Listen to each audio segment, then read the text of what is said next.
Alrighty, welcome to the IDC with Kai and how to get prepared for your instructor development course. My name is Kai Steinbeck and I will be your course director. Alrighty, so we're going to have a look at why do you need to prepare in advance for your IDC. We're going to have a look at your IDC crew pack, which you either have already received or will be receiving shortly. The e-learning that we need to complete, something called the Diving Knowledge Workbook, which is going to cover a lot of dive theory, as well as the EFR, which stands for Emergency First Response, Instructor Knowledge Reviews, and also we're going to talk a little bit about refreshing your skills and where you can get that information. Why prepare? I cannot stress this highly enough. If you do prepare for your IDC, there'll just be no last minute panic. It's as simple as that. You'll have more time to focus on subjects needed. So if you are struggling in theory on one section, for example, and it allows us also to spend more time in the water, more pool sessions, more ocean sessions, in order to master those skills. You will enjoy your IDC instead of stressing about passing the IDC itself. You have plenty of time now before we start the instructor development program. So again, I can only strongly suggest that you take this time to prepare well. Okay, so how do we do this? Well, first of all, you've either already received the IDC e-learning, which will come to you via email, and then you have to redeem a code and you will get in there, which will also give you access to your digital suite. Now, in that instructor development course digital crew pack, you will find the IDC e-learning itself, which has 16 sections with knowledge reviews to complete, and they all need to turn green.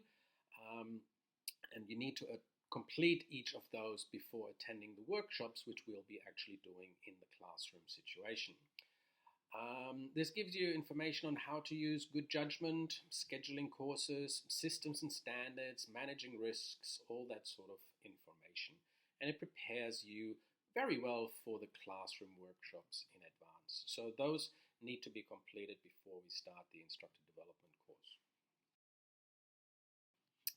Then we have the completion of the IDC e-learning. So you need to read each section, answer the quick quizzes, and complete the knowledge review. And as I said, all 16 need to show a green tick. Okay, the Diving Knowledge Workbook.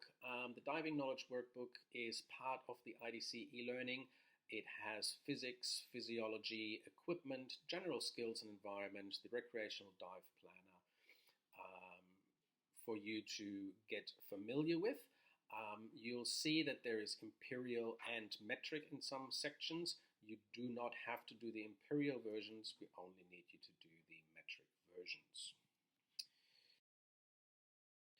The Diving Knowledge Workbook gives references where to read more in the Encyclopedia of Recreational Diving, and that explains the answers then. So this particular question here, for example, a student got it right or wrong, and then at the bottom there you can see where you can read more about this. Now, if you do not have an old version of the Encyclopedia of Recreational Diving with one of your dive courses, this is available in the Google Drive, which I've either emailed you already or will be emailing to you shortly. Additional downloadable resources that we have are the PADI Guide to Teaching. This is which will explain to you how to conduct a certain skill and give you tips and tricks on how to do it. The evaluation slates and forms, the open water lesson guides from which you'll be teaching open water courses, as well as the specialty instructor guidelines for the peak performance buoyancy, PADI wear, and coral conservation.